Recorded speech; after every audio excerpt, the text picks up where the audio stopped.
Hola amigo. Je suis en vacances et à cette occasion, je vais vous présenter un autre livre. Un livre qui est déjà sorti depuis un petit moment, mais dont je n'avais pas fait la promotion ni l'explication. C'est Vallée de Visoko, à la recherche de la vérité. Alors c'est ce livre-là. Voilà. Ce livre est sorti, si mes souvenirs sont bons, en 2018, il a été réimprimé en 2020, et il parle en fait des expéditions que j'ai faites en Bosnie-Herzégovine sur la vallée de Visoko, relatifs aux différentes singularités qui s'y trouvent, et sur lesquelles se posent bien des questions quant à savoir si ce sont des constructions naturelles ou si ce sont des monuments. Alors, comme je l'ai dit maintes et maintes fois dans des interviews et dans beaucoup d'articles, en fait, on est à mi-chemin entre la singularité et le monument, dans la mesure où, dans la vallée de Visoko, les pyramides qui existent sont, pour la plupart, soit des constructions naturelles, soit des collines qui ont été terraformées. C'est-à-dire que ce n'est pas une construction de pierre recouverte de terre, mais une colline qui a été taillée, puis ensuite qui a été recouverte, notamment pour la pyramide du soleil, de béton. Et pas de n'importe quel béton là-bas, c'est du béton d'argile avec une très forte teneur en quartz. Et il se trouve que la pyramide du soleil est très particulière, puisqu'elle est constituée de 3 couches alternées de béton d'argile et de silice, qui font de cette pyramide, très étrange d'ailleurs, un mystérieux condensateur, et on se demande bien pourquoi. Alors bien sûr, là-bas se trouve aussi une autre singularité qui, à mon avis, est tout aussi un monument, car nous avons découvert, lors des expéditions, des preuves de construction manufacturée par l'homme. À l'intérieur de cet endroit, c'est le fameux labyrinthe Ravni. Alors dans ce livre, qu'est-ce que vous allez avoir? Vous allez bien sûr avoir le résultat de la reconnaissance qui a duré une semaine en 2013 dans la vallée du Visoko, où je suis parti voir de mes propres yeux de quoi il en retournait. J'ai fait une première reconnaissance de la vallée du Visoko afin de voir de mes propres yeux ce qui se trouvait là-bas. Je n'ai malheureusement pas pu effectuer un travail en profondeur lors de cette reconnaissance, car j'ai été particulièrement gêné par les personnes qui m'avaient accompagné et qui en fait ont plutôt perturbé mon travail que le favorisé. Par contre, en 2014, la nouvelle équipe qui m'a accompagné, équipe qui a été scindée en deux, une première partie est venue avec moi, je crois, au mois de mai 2014, l'autre est venue autour du mois d'août de la même année. Nous avons pu faire un travail remarquable, un travail qui nous a permis de rattraper tout le retard, en tout cas en très grande partie, puisqu'il ne restait plus que les fameux points de Fagioli à vérifier quant à leur authenticité, et la question reste d'ailleurs sur ce sujet posée. Par contre, en 2017, je me suis redéplacé, malheureusement sur une très courte période, puisque j'allais à la rencontre de différents experts qui voulaient comparer leurs travaux avec les miens et surtout juger de la qualité de mes travaux pour pouvoir d'une certaine manière les certifier et les faire valider dans des rapports scientifiques.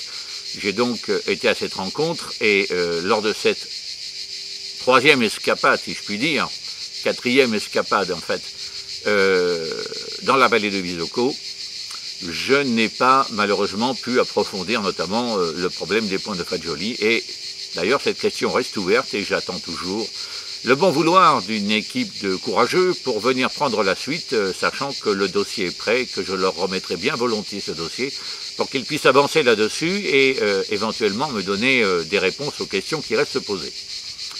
Alors ce bouquin, qui fait quand même, je crois, 208 pages, contient quelques illustrations tout en couleur. Le livre a été particulièrement soigné, Vallée de Visoko.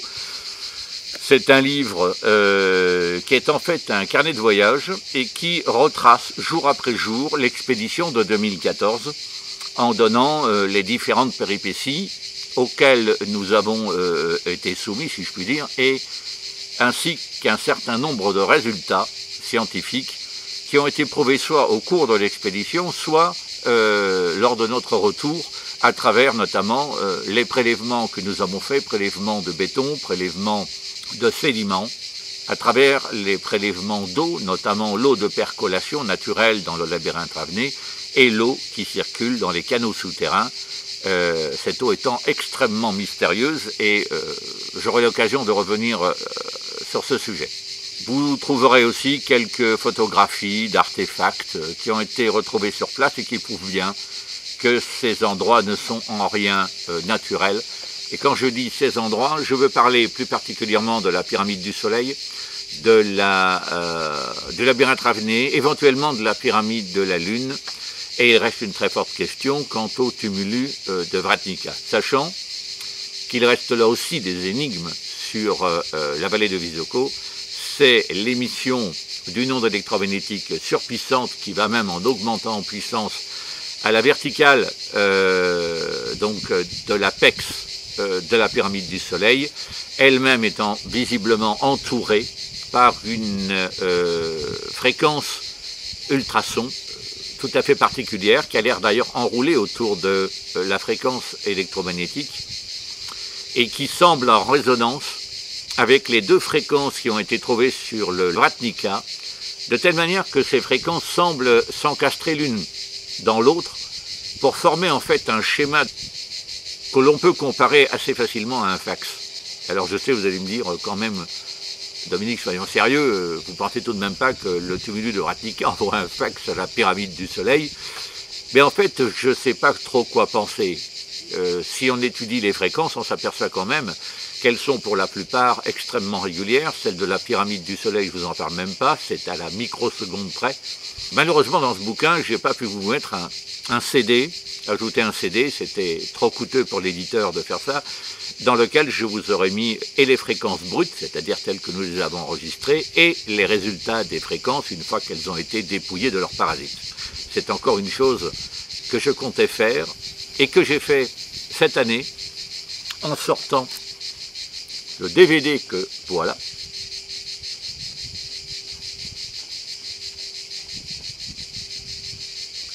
DVD qui s'appelle Vallée de Visoko, l'énigme archéologique décryptée. Alors, qu'est-ce que vous trouvez dans ce DVD que vous ne trouvez pas dans le livre? Ah ben, c'est extrêmement simple d'abord. Deux choses. La première, vous allez trouver l'intégralité, en tout cas la quasi-intégralité, des photos qui ont été prises lors de l'expédition de 2013 et de 2014, pendant le temps où nous l'exécutions, et qui vont vous montrer, mais alors de manière absolument indéniable, la preuve par la photographie, que tout cela n'est pas l'œuvre de la nature. Et vous allez aussi trouver dedans, et ça c'était mon grand plaisir de vous l'offrir, les fréquences, les différentes fréquences, à commencer par celle de Slobodan Mizrak. Et vous allez trouver, à l'intérieur de ce DVD, toutes les fréquences qui ont été trouvées sur place. Les fréquences d'abord, la première, celle qui a été trouvée en 2011 par Slobodan Mizrak, et les fréquences que nous avons trouvées avec le PR1, puis surtout avec le PR2, où nous avons pu travailler plus profondément, et ceci avec l'aide d'organismes officiels, comme notamment le CNRS d'Aix-en-Provence, l'ONEM, et Michel Barato, et bien sûr les gens du CETI qui nous ont communiqué un très grand nombre de samples et une méthodologie pour pouvoir analyser ces sons et en déterminer la possible artificialité. Donc tout ça se trouve à l'intérieur.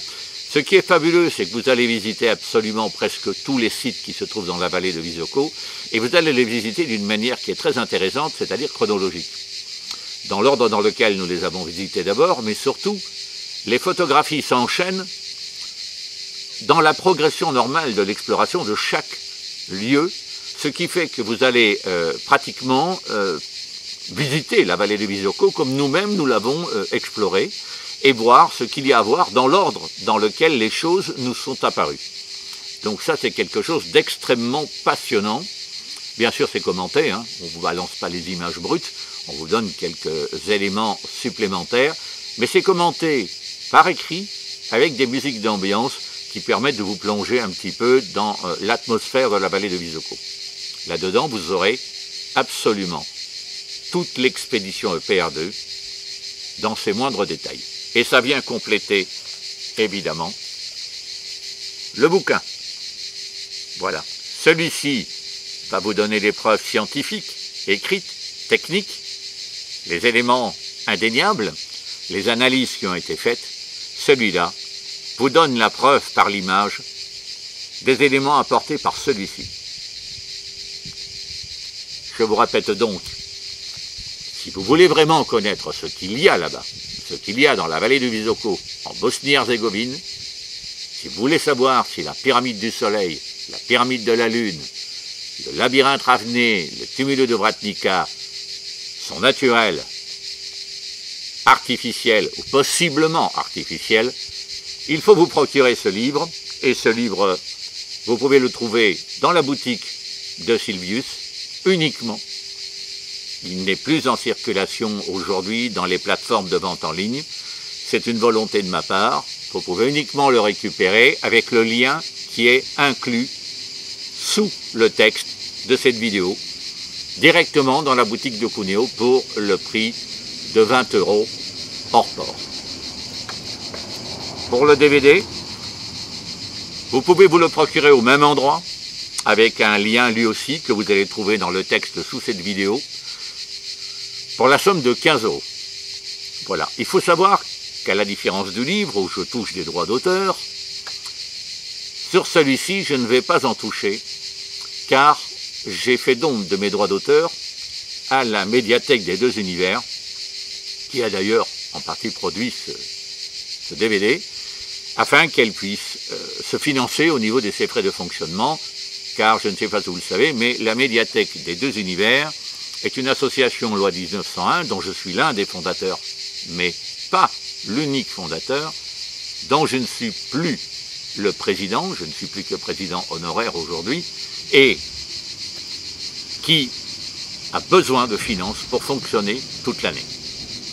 Grâce à ce DVD, grâce à d'autres produits de la médiathèque des deux univers, qui aujourd'hui fait distribuer ses produits à travers la boutique de Sylvius Éditions, mon éditeur, vous pourrez aider cette association à fonctionner toute l'année, à aider un petit peu, à défrayer les bénévoles, permettre quelques repas quand même conviviaux, car beaucoup de gens travaillent là-dedans, et bien sûr à aider à ce que Agartha TV fonctionne et que vous puissiez ainsi bénéficier de toutes les émissions que je conçois avec toute l'équipe de la médiathèque des deux univers.